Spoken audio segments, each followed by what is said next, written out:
Okay, welcome and come on in. Let's get started. Um, I'm very excited today that we're going to have the inaugural event in the Carbon Cycle 2 Distinguished Speaker Series. Um, our goal with this is to bring in really luminaries from the outside to give context to the science that takes place in the lab here in the energy and environment space and in all of the Carbon Cycle 2 related work. So that's our goal, and we're just extremely fortunate that today we're able to start this series with Mary Nichols, who is the chair of the California Air Resources Board, a post she has held since 2007. And it's thrilling to have her here. She has a distinguished history. She has chaired the Air Resources Board in the first Brown administration. She has served as assistant administrator for the US EPA Air and Radiation Program under President Clinton, secretary for California's Resources Agency from 1999 to 2003, director of the Institute of the Institute of the Environment at the University of California, Los Angeles. So really, she's devoted her entire career in public and nonprofit service to advocating for the environment and for public health.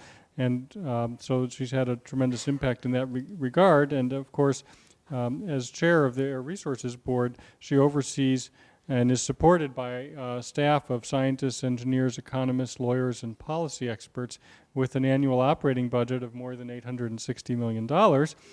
And she has been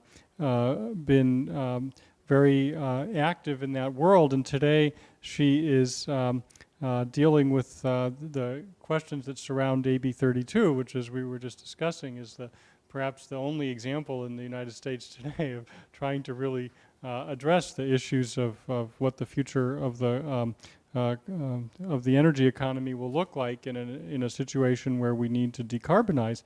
In fact, I came across a little piece she wrote recently called Decarbonizing California is the Path to Progress and Innovation.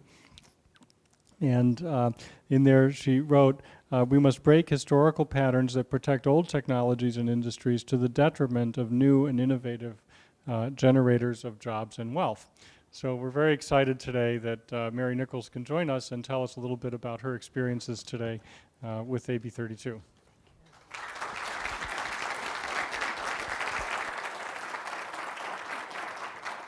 Thank you so much. Is this on? Can you hear me? Yes, good, okay. It is a real honor and pleasure to be here with you today and to be inside this amazing spot on the planet where so much has happened that has helped our state and the world move forward on the issues that I'm going to be talking about. As you just heard, I have been working for a really long time on issues of sustainability.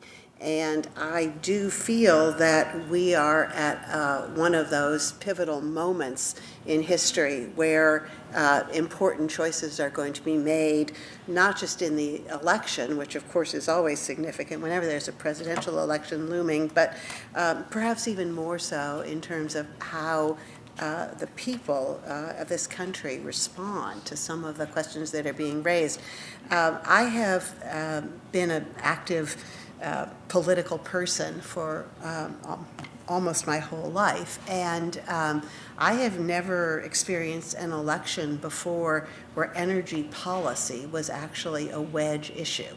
I used to think that would be a good thing. I'm not so sure now whether it is, but at least we now have a situation where voters are actually being asked to speak out on what they think about the energy future. So it will be very interesting to see how this works out.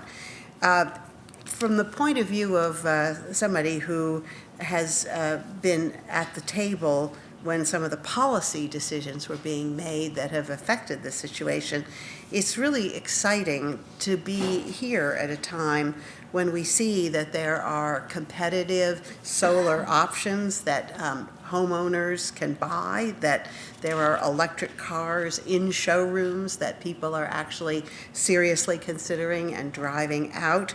And because of that, as a policymaker, I'm in a position to be considering regulations or policy initiatives that would have been unimaginable just a decade ago. With these and other low carbon technologies that are on the cusp of mass commercial appeal, the next 2 to 3 years are going to be critical in seeing whether the market is going to adopt some of the things that many of us have been talking about for a long time. And we can already see that progress that you make here is going to be shaping our path forward in an even shorter time frame than the decades that it's often taken, just because of the speed at which ideas now can get communicated and adopted around the world.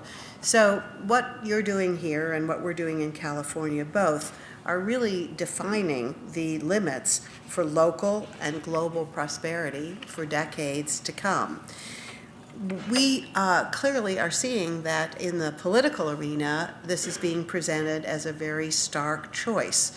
We can either regress to the tried but failed policies and programs of the past, where we hide at the prospect of actually making investments in things that are risky or seem to be risky, while instead we go back to the most short-sighted possible view of what we need, and thereby end up mortgaging our future, our health, and our opportunities to become a more resilient economy by doubling down on investments in finite fossil fuels and dirty old facilities. That is a path which is seriously being represented and advocated by people in positions of power in Washington and even some in Sacramento. We can appeal to the deniers and the obstructionists who measure the success of the recovery in terms of yesterday's gasoline prices, and thereby further tie our future to ongoing volatility of oil prices. Or alternatively, and where I hope we're headed, we can actually take our future into our own hands, free ourselves from the whims of societies and politicians or even weather events halfway around the globe, where we can make the energy inputs that will drive our economy on our own and make ourselves more resilient as a people, as a society. We have the opportunity to make sure that we have choices that are clean and abundant and efficient, and that the direction that our energy prices go is more consistent, but also in the direction of being more affordable. But in doing that, we need to be, instead of reinventing the past, really about creating the future. And to do that, we have to do a lot more than obviously just engage in lofty rhetoric. However, the fact is that the rhetoric helps. It really does, because without a vision of where we're headed, it becomes very difficult to argue on a case-by-case basis on any particular choice that we face, including some of the ones that I'm working on right now, which I'm going to talk to you about in just a second. And we will lose the policy, we will lose the progress that we have made, I believe, if politicians who don't believe that climate change is real, or who more cynically say they believe it's real but just don't think we should do anything about it, continue to take the position that the only kind of investments that we can support are investments in maintaining the status quo, because we know that that's the best way to kill the possibility for innovation and the opportunities for success for the alternatives. Now, in California, under the leadership of Governor Brown, but really building on many past governors, including Governor Brown in his first 2 terms, we have developed a suite of policies and programs to facilitate a broad transition to low-carbon economic growth throughout the state. The passage of AB 32 in 2006, the Global Warming Solutions Act of 2006, as it's known, has really given a great deal of impetus to this effort, though, and it's also given it a new focus and a new metric for success, which is reduction in emissions of greenhouse gases. Under this new program, the Global Warming Program, we have adopted energy efficiency as our first in the loading order of resources to be used to meet all demands for energy as our economy grows. And we are going to be building on, and we are building on, our already leading edge standards for appliances and energy efficiency in buildings, and many of you have been involved in these efforts over the years.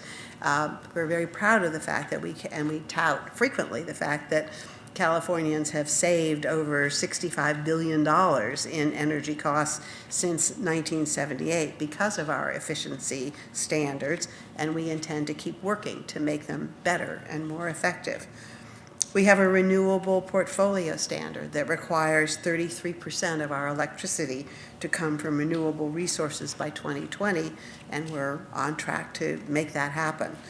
We have adopted a low-carbon fuel standard, which requires that a 10% reduction in the carbon intensity of fuels, again, by 2020.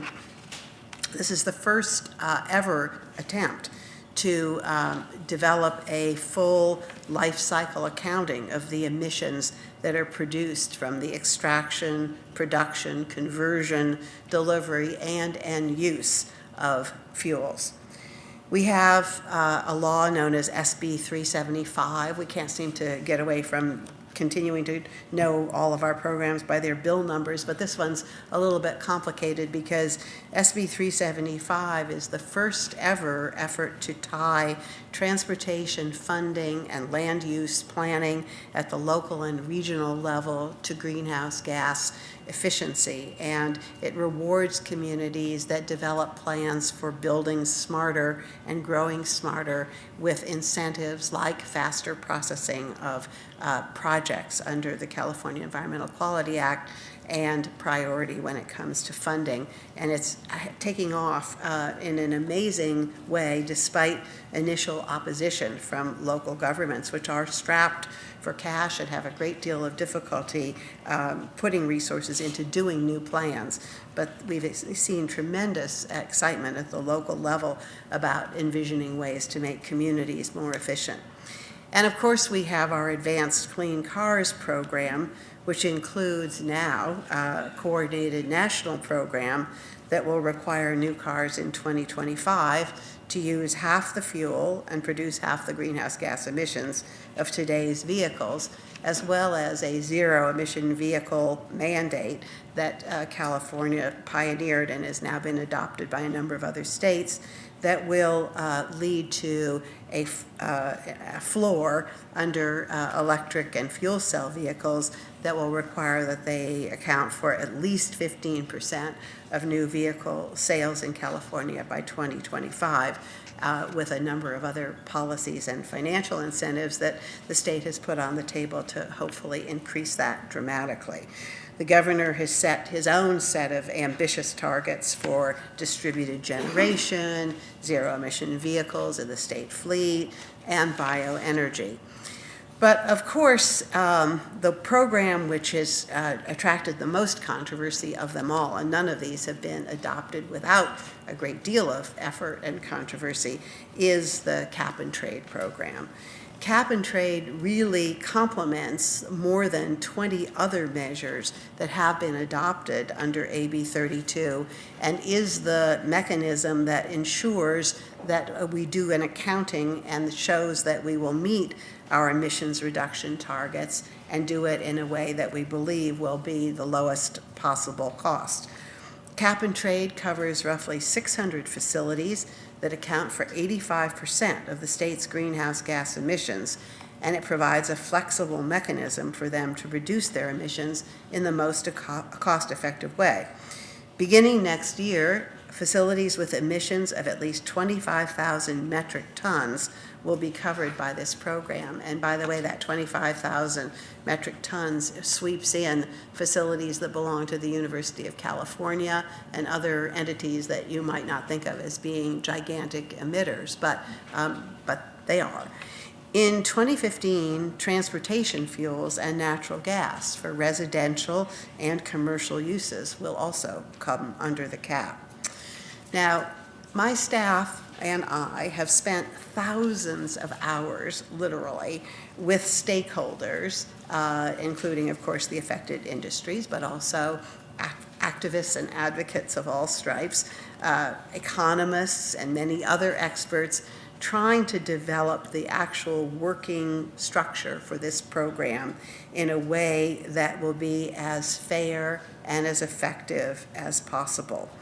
And during this process, which has gone on now for 3 years, we've learned a lot. One of the most important lessons we have learned is that despite the simplistic, seemingly simple theory of cap and trade, in reality, it's a lot more complicated than that. Among the differences between the theory and the practice are the following. When we began the development of the cap and trade program, of course, we were at a point when it looked as though the United States Congress might adopt something similar to California's, and we were worried about whether we would be able to carry on our own program under the umbrella of a national program, and whether more progressive states like California or New York would be able to continue in that kind of an environment. We spent many hours of meetings with our counterparts in other states. Well, we didn't have to worry about that. We were also part of, and still are part of, something called the Western Climate Initiative that in theory was going to link 7 Western states and 4 Canadian provinces in a single unified carbon market. Didn't happen. After the last midterm elections, we are now in a situation where California is implementing its own cap and trade program with the only immediate short-term prospect for linkage with the province of Quebec, if and when that linkage gets approved by the governor. In theory, auctioning all of the allowances is what the economists told us would make for the most effective program. It minimizes the costs of emissions reductions, avoids windfall profits to capped entities, maximizes efficiency, and thereby leads to the prospect of the greatest number of jobs. However, in practice, we had to consider the fact that we have companies that are here today and employees who are here today, and these people are actively involved in state government, and they are not comfortable with going along with a program where they would be required to bid at auction for the allowances that they would need. So we developed a program in which we're giving away most of the allowances for free to begin the program, so that for the first few years, most of the allowances, about 90%, are being freely allocated, but we will still have a small auction, relatively small auction, but enough to test both the theory and the practice of pricing allowances, and to see if we can in fact run a viable market at the level of the state of California. We think that we have a big enough market here, and we've certainly seen from the level of interest on the part of trading entities, large and small, that this should not be a problem. But again, it's not quite the program that was envisioned in the beginning. And we continue now, as this has developed, to hear from most of the businesses that are subject to this program that they support the goals of AB 32. They're all in favor of it. But in practice, they really don't like the cap and trade program that we've come up with. So although we've managed to, I think, satisfy at least to the point where there's acceptance of the validity of this program going forward and a willingness to engage in it. Some of the key players, including the electric utilities, others are continuing to fight tooth and nail to prevent this market from ever launching. And as we get closer to the start date for the first auction in November, the level of intensity of that opposition just increases. So that the current attack on the program, which is a little bit kind of coming from the side, but has been jointly funded by the California Chamber of Commerce and California manufacturers and others, Western States Petroleum and so forth, attacks the cap and trade program as an illegal tax on energy. And the timing of this is, and the way that the advertising is being done, ads and other kinds of public relations tools, are focusing on this as an example of how the state is taxing illegally, inappropriately, and it's designed, I think, more than anything else, to frighten the governor and other politicians who voted for the cap and trade program, but who are currently supporting the effort to enact by initiative a new tax in California that will help fund education and other necessary programs. So there's a sort of a tie in there. Fortunately, however, we are continuing on track, and without really serious bumps in the road, we expect that we will be able to move forward as planned with the first auction in November and full implementation of the program beginning in January of 2013.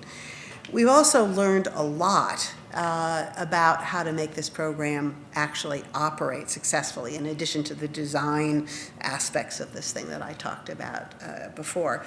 We've studied the experience of environmental markets, including the regional greenhouse gas market in the northeastern United States and the European emissions trading system, and we have at least avoided the mistakes that they made. We've also studied very carefully the experience of the electricity crisis that accompanied the deregulation of our electricity system in California in 2000 and 2001, and we have incorporated some of the lessons from the independent market monitor and some of the rules affecting who can trade and how many allowances they can hold and so forth, which we think will protect us against some of the kinds of market manipulation that occurred in that system. We've built in multiple layers of verification and other kinds of protection and safeguards to ensure program security and the authenticity of allowances that people will actually be issued under this program.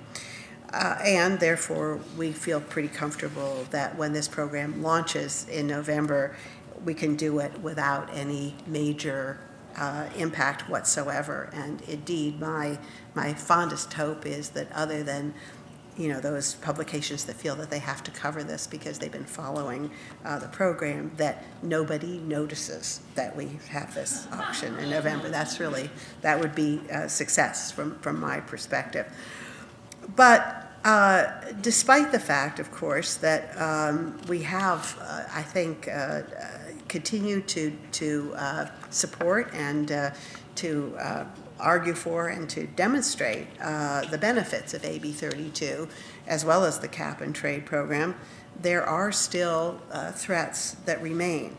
The fact is that, as we well know, California is 2% of global emissions.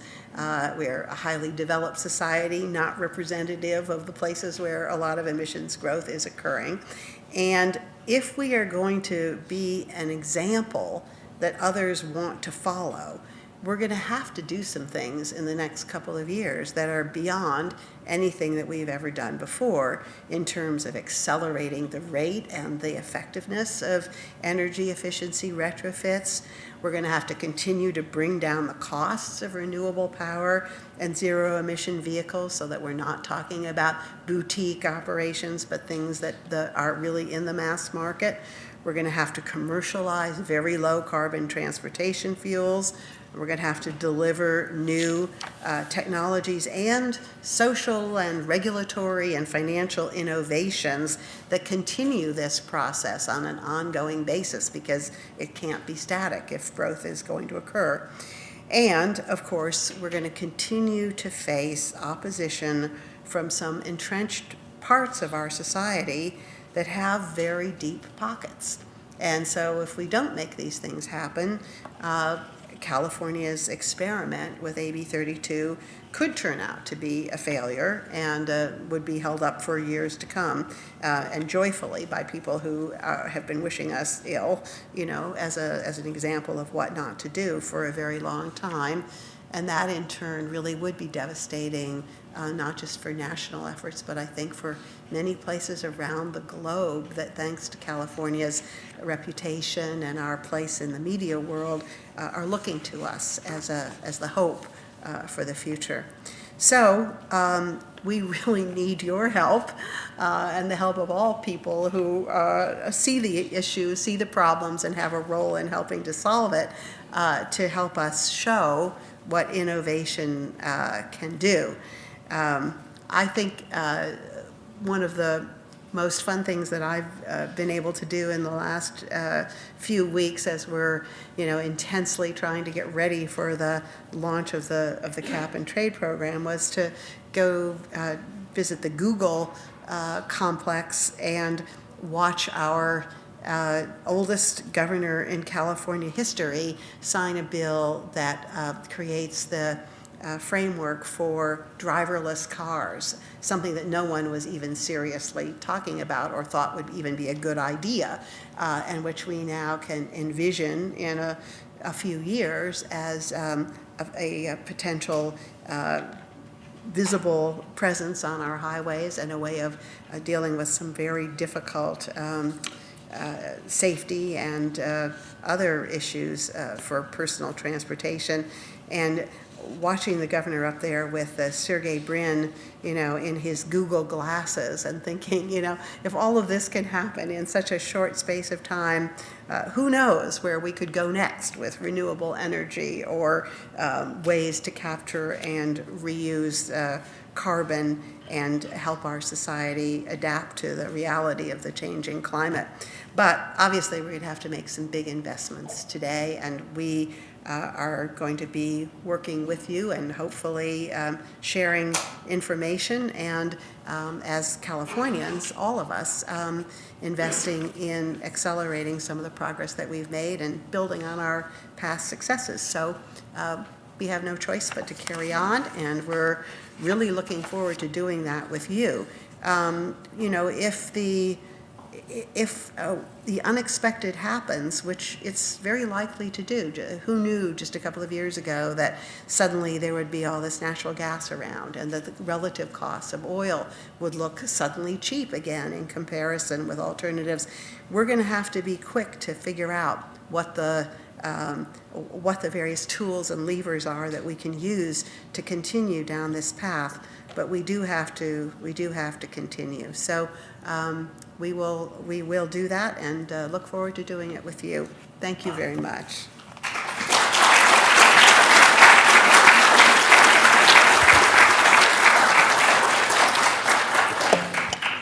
Of course. I'm sure we have time for a couple of questions. Yeah.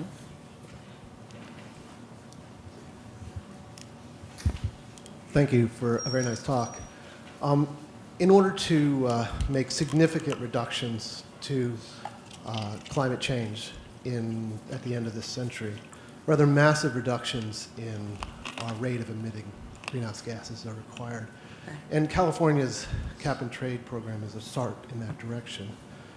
What do you see as necessary in in the political context to actually be able to make such rather massive reductions on an international scale?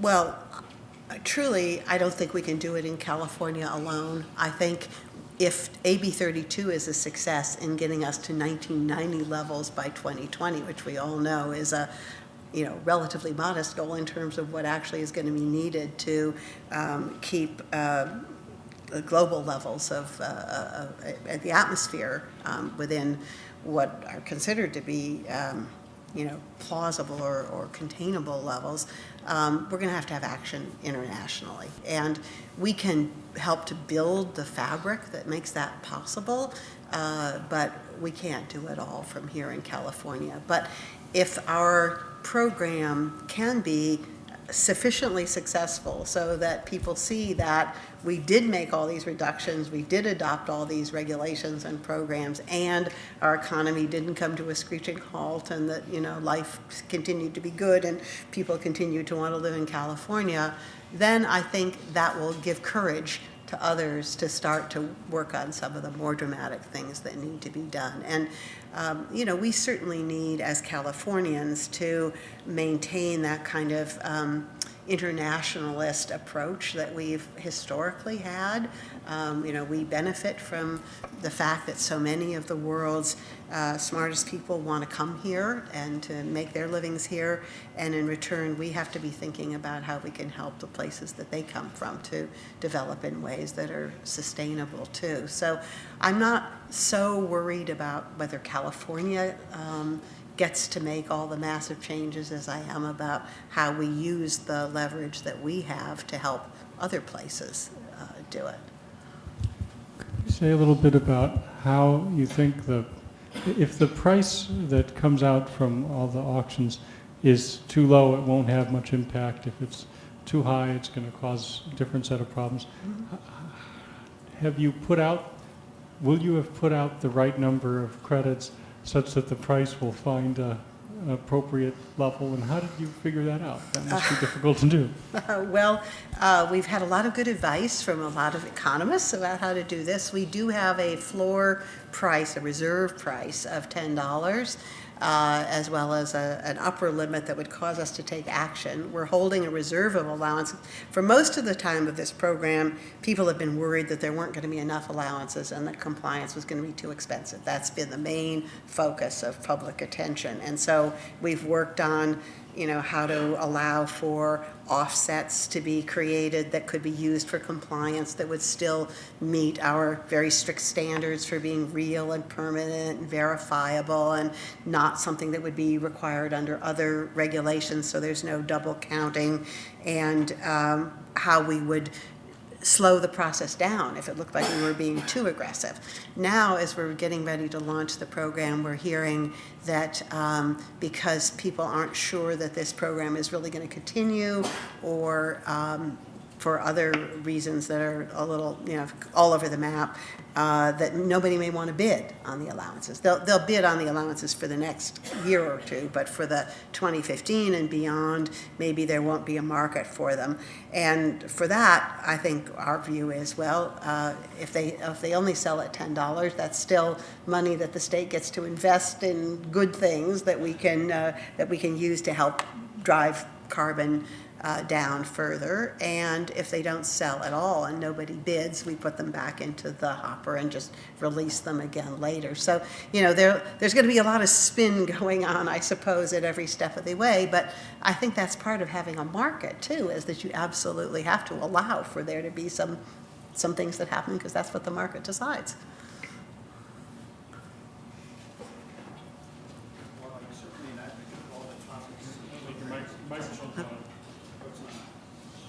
Now it's on. I just want to say, yes, I'm certainly an advocate of everything you've touched upon here and all the programs. But I think most who look at all the options for reducing carbon emissions also feel that, at least as a bridging technology, we need geologic carbon sequestration. You didn't mention that. As a geophysicist working on that, I'm interested in your thoughts. Sure. And I noticed that Senator Rubio's recent bill, is it 1139? I may have the number wrong, but it was the one tied to counting CO2 storage of CO2 that goes into enhanced oil recovery, dealing with that issue, among others. What are your thoughts about CCS in general? Well, actually, I didn't give you kind of the full detail on how the AB 32 program works, but ARB had to write a scoping plan to sort of lay out how we thought we would get to the goals of the legislation. And in that plan that we adopted in 2008, we wrote that we were advocates for carbon capture and sequestration, and we have been actively involved with efforts to create a demonstration program in California.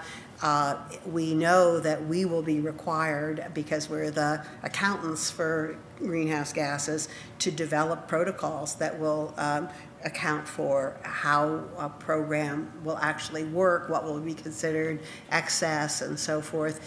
And we're very interested in doing that. So we do believe that there's a good place for CCS, and we're excited to be a part of it. As I think you know, the issue that's held it back has been cost more than anything else. And it's one of those things where until the cost of carbon starts to be really noticeable, we can't think of what other tools there are that will make the people who own the geological formations, think it's worth their while, or others think it's worth their while to develop these kinds of projects. So we're continuing to try to explore all the various options there, and we would like to see something happen just to demonstrate the feasibility. But meanwhile, as often happens, other things are kind of coming to the fore that look more promising in the short term. So, we'll continue trying to look at all of those as well. I mean, if the carbon doesn't have to be sequestered, it can be used for something else, so much the better. So we have to keep trying to keep all those strands viable. Okay. Hi. Hi, I was wondering, what are your priorities for investing the money that would be raised through cap and trade? Question of how to invest the money. In the beginning, we think about, again, not sure, but a moderate guess is about $500 million a year for the first couple of years, going up to potentially $6-7 billion a year when we bring the fuels under the cap after 2015. So it's a reasonable amount of money, and even in the state of California, enough to be concerned about.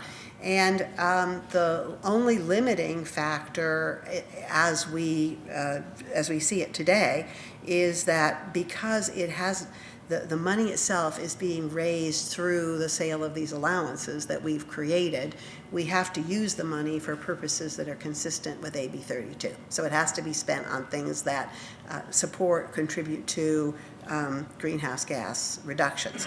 The governor has laid out a series of ideas of programs that he thinks should be eligible to be considered, including everything from mass transit and support for smart growth in communities to investments in demonstrating new technologies and in saving forest carbon and carbon that's out there in biomass in the state of California. So it's like a big array of things that are possible to spend.